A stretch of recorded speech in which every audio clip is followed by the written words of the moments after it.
Yo, what up, what up? It's your man, Big Brandon Carter. In this video, I'm gonna show you some of the amazing benefits of cold exposure, ice baths, cryotherapy, cold showers, and how they can help you with your bodybuilding goals and how it can help you in your life. Let's go.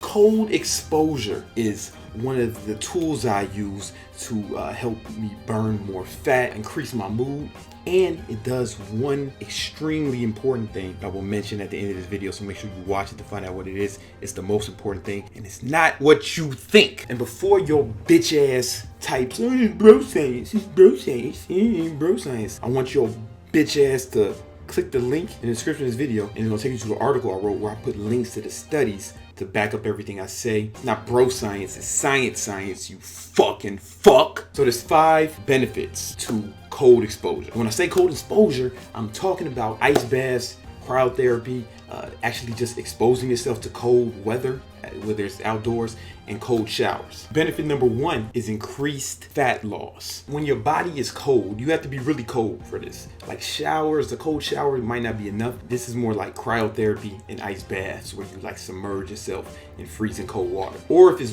really cold outside, exposing yourself to that. Studies show that cold showers don't work as well for this. But the other methods help you burn fat because you see your body wants to maintain a temperature of around 98 degrees.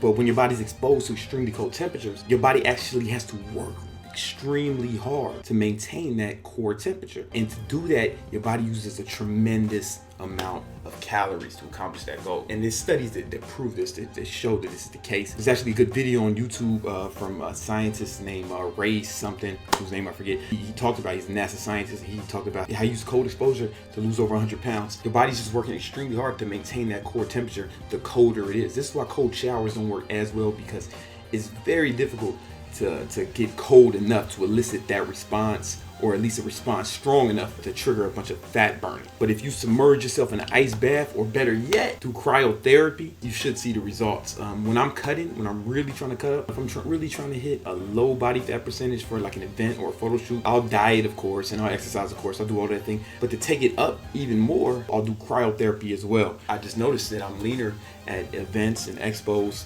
as a result. Benefit number 2, when you expose yourself to the cold, your body utilizes and produces something called brown adipose fat, or BAT. All right, this is commonly known as brown fat. When you see a person who's like overweight, a lot of body fat, what you're seeing is not the brown fat, you're seeing the white fat, the white fat cells. White fat, its job is to store calories for future use. That's why human beings evolved to store fat, so we can use that fat as energy during times of caloric scarcities, because you know, for the most of human history, we couldn't just eat food whenever we wanted. There would be times of famine, and our ability to store white fat is what kept us alive. Now we can eat whenever we want, and we do. So the majority of Americans are running around with tons of white fat. Did you see that's in white fat? Now brown fat is different. Brown fat actually burns calories, and the reason brown fat burns calories is because it uses those calories to generate heat, right? To keep your body at 98 degrees.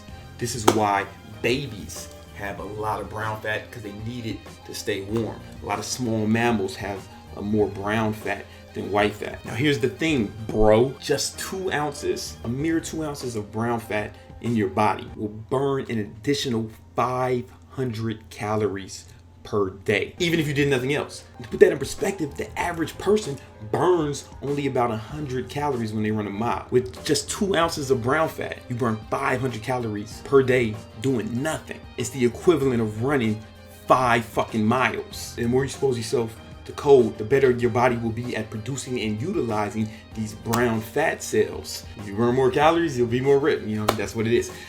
Number 3, cold exposure actually boosts your immune system if you do it on a regular basis. I know a lot of you guys are thinking, hey, you're gonna catch cold, you're gonna get sick, you're gonna do all that.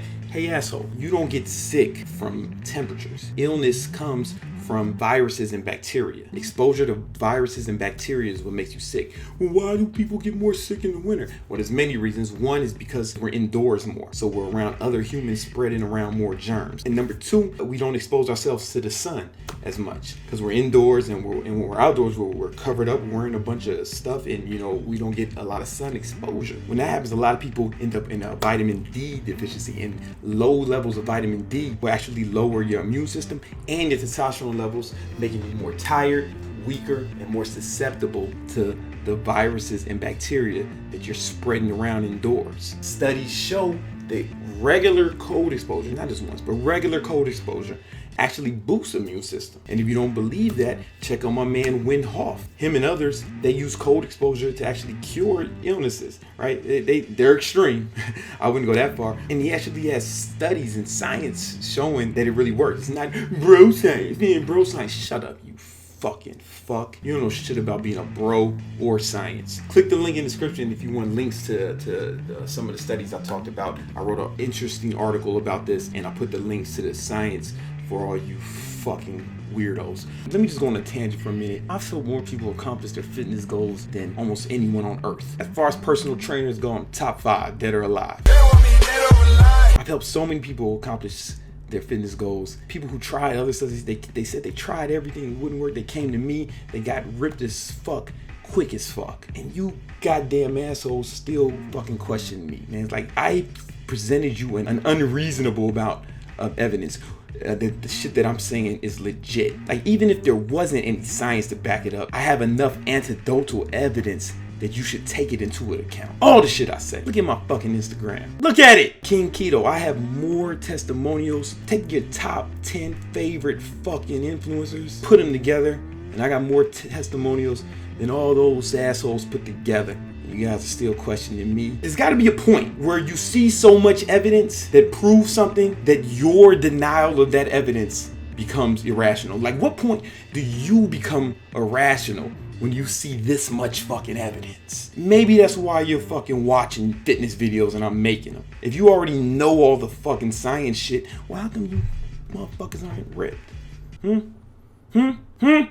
What the fuck was I talking about? Right. It helps boost the immune system. I do not remember the last time I was sick. I get sick sometimes. I'm still a human being on earth, but it's very rare. You don't have to worry about the cold making you sick. If anything, if you do it on a regular basis, it will actually boost your immune system. Now, some studies show that it may lower your immune system, but those are like if it's sporadic, like once or maybe twice, then maybe some studies will show that it will lower your immune system a little bit. But I'm talking about every day, bro. Every day is cold exposure, man. That's what I'm talking about. If you do that, your immune system will be better than almost everyone else's. Number 4, cold exposure for centuries has been used to treat depression. And even now, there's new studies that come out all the time that show that actual cold exposure helps increase mood, and it's a viable treatment for depression. You don't hear a lot about it because pharmaceutical companies can't sell cold exposure in a pill. But I fucking challenge you to get in a cryotherapy chamber for a few minutes. You go with all your friends. See if y'all aren't laughing and joking and having a great time after that.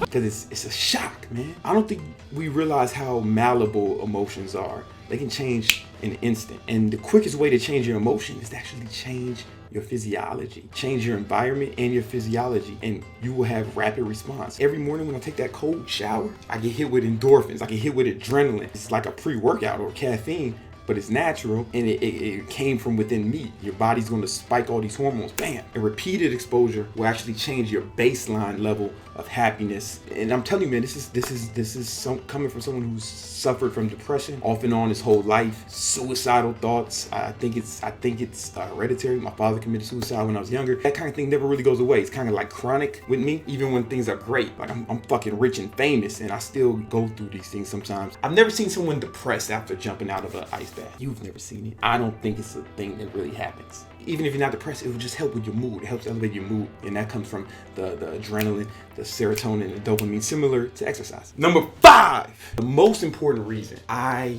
utilize cold exposure while I take a cold shower every day, while I'll go outside in the cold, or I'll exercise in the cold, or I'll do cryotherapy. The other benefits are great, but the most important reason I do it is because it fucking sucks. Sucks balls. It's uncomfortable, it's painful, and I don't like it. I don't like it a lot. But I know that the more I am able to force myself to do the things I don't like, to do the things that are uncomfortable, to do the things that fucking suck, my life will be better as a result. If I can force myself to be comfortable with being uncomfortable, if I can force myself to accept pain and do the thing anyway, if I can force myself to do the things I hate no matter what, when it's something silly like a cold shower in the morning, then when it's something important, well, I've been training myself for that. Because life is going to get hard. There's going to be times you're going to have to work hard. There's going to be times you're going to have to do things you don't like, things that are boring, things that are complicated, things that are fucking challenging. Your life's not going to be an unbroken boulevard of green lights forever. It's going to be roadblocks, challenges, things that are going to be slowing you down, things that are going to be trying to stop you. And if you haven't trained for those events when they come, well, you're going to be a lot less equipped to handle them. You see, every fucking day, I put myself in a position to handle these upcoming events when they arise. I get the what? The practice. You think you're just gonna fucking turn it on when the tragedy comes? Yo, your next tragedy is around the corner, bro. Everything you love is only temporary. Everyone you know, everyone you love is gonna fucking die. Shit is gonna hit the fan. This economy is gonna collapse. We have AAs. It's 2018 right now. Every 7 to 10 years, there is a recession. Last one is in 08. What do you think is about to happen? How you gonna deal with that? You ready for that? And I don't mean just ready financially. I mean, are you ready to deal with the hardships that are coming? People are gonna be losing jobs. People are gonna be depressed. This one's gonna be worse than the last one. You ready for that? Hey, and it won't be the last one in your lifetime. You ready for that? You ready for your fucking mama to die? It's gonna happen. She's not immortal. You ready for someone in your family to get sick? You ready for your fucking business to fail? I've had businesses fail. You ready to make those big mistakes you're gonna make? Those embarrassing mistakes you're gonna make? You ready for the challenges that life is gonna throw at you? You need to prepare for those every day. When you see a motherfucker winning a championship, holding the trophy above his goddamn head, he didn't win it that day. He won it practicing for fucking decades. So you gotta prepare for the fucking downfall. You gotta prepare for the fucking challenges that are coming up. Cold exposure is a way to prepare yourself because it fucking sucks. But if you do it anyway, then when something important comes that sucks and is awful, you'll be more equipped to handle it because you're like, yo, I do this shit every fucking day. Instead of these pussy motherfuckers, where all they do is just want to enjoy life. I just want to be happy and live in the moment. Video games, Facebook.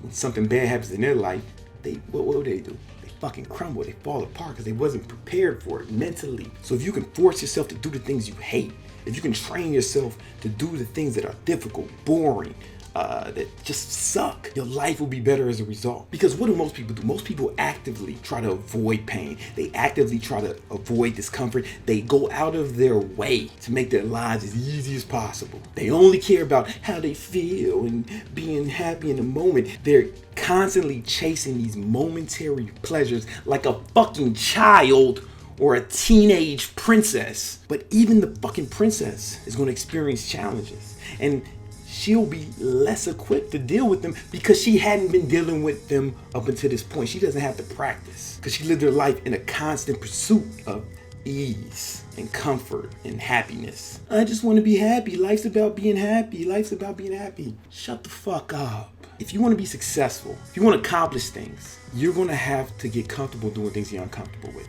You're going to have to get comfortable dealing with challenges, doing difficult things, and doing them on a consistent basis. Things that you hate. It's called discipline, jackass. And you fucks want to chase happiness and pleasure. Listen, happiness is emotion. Emotions aren't fucking accomplishments. Why would you fucking pursue these things? Emotions come and go. They're fucking malleable. What you need to do is learn how to actually detach your emotions from your circumstances. Nothing should fucking make you happy. Success won't make you happy. Nothing should make you happy. You should have the emotional strength and stability to feel how you want to feel regardless of the circumstances. Disassociate the two. You should be able to do something that sucks that you actually fucking hate and feel however you want to feel about it. Or don't care how you feel about it because it's not really important. If you want to enjoy the process, cool. Enjoy the process. You want to be happy, cool. Be happy. But don't avoid difficulty. Don't avoid the things you don't like in the pursuit of happiness. I've seen happy homeless people, right? Does that mean they're successful? No, there's two different things. I saw a fucking kid laughing on the way over here in the stroller, sucking on his toes, right? Do we give him awards for that? No, because happiness is not a fucking accomplishment. I try to use cold exposure, cold showers, all this stuff as a way to train myself to disassociate my emotions from my circumstances. That's called what? Resilience, motherfucker. So I can do the things I hate. I can do the things that are difficult. I can go through the struggle. And if I choose to be happy in that moment, I still can. Happiness is just a state of mind. It's just emotions. It's not even real. It's literally all in your head. Don't chase happiness. Chase your goals and feel however you want to feel about it. Who gives a fuck how you feel about it when it's happening? That's not important. If it is important to you, then do what you're supposed to do. Do the difficult things and just be happy along the way, right? Because you can be happy at all times, you know what I'm saying? Like, you can be happy whenever you want, man. You can be sad whenever you want to. It's all what you focus on. That's a whole nother video. I probably went on too much about this, but yeah, cold exposure. Help you burn more calories because your body has to stay at 98 degrees. It's gonna help you produce and utilize more brown fat, which in turn will actually help burn more calories as well. It's going to help boost your immune system. It's also going to help boost your mood, and most importantly, help you become more comfortable doing the things that you hate. It's going to get you out of the habit of trying to be fucking comfortable all the time, trying to make everything easy like a bitch. If you want more information on this, I wrote an article where I go into way more detail on this stuff, and I have links to all the studies and shit. It's free, just a free article I wrote, but it's something you should read, motherfucker. Link in the description. Hey, follow me on Instagram. My Instagram name is King Keto. Oh, keto diet. That's not the keto diet. Oh, I can't give up carbs. Hey, asshole, because you a pussy. That's why. You know what I'm saying? You can't even not eat carbs. That's how fucking weak you are. Your fucking hunger. You're not even in control of that, what you put in your mouth. That's how much fucking weakness you have. Hey, eating no carbs is not the fucking most difficult shit I did all day. That's another thing. Yeah, one more thing, nigga. The more you get comfortable doing difficult things, your baseline for pain changes. So the things you thought were difficult before, the things that were hard before, they're not so hard. You're no longer a fucking pussy, or at least less of a pussy, right? Because you change your baseline tolerance for pain and discomfort. It's really fucking important. So when I wake up at 4 a.m. like I do every day, hey, that's not even the hardest shit I'm going to do that day. But because it's probably the hardest shit you're going to do that day, it sounds like fucking crazy. Or when I keep a scale in my bag to weigh my food, you know, because I track everything. Oh, tracking macros is so hard, it's unsustainable. It's unsustainable for you because you're a pussy, all right? You haven't deliberately tried to change your baseline of what's difficult and what's hard. Right? Yeah, so if that's the hardest shit you did all day, it's gonna seem a lot harder to you than it is to me. But I'm doing harder shit than that every day. Probably not the hardest shit I did all hour. I'm not a pussy. Now I don't want you to be a pussy. I want you to be a badass. And if you want to be a pussy, fuck you. I'm out.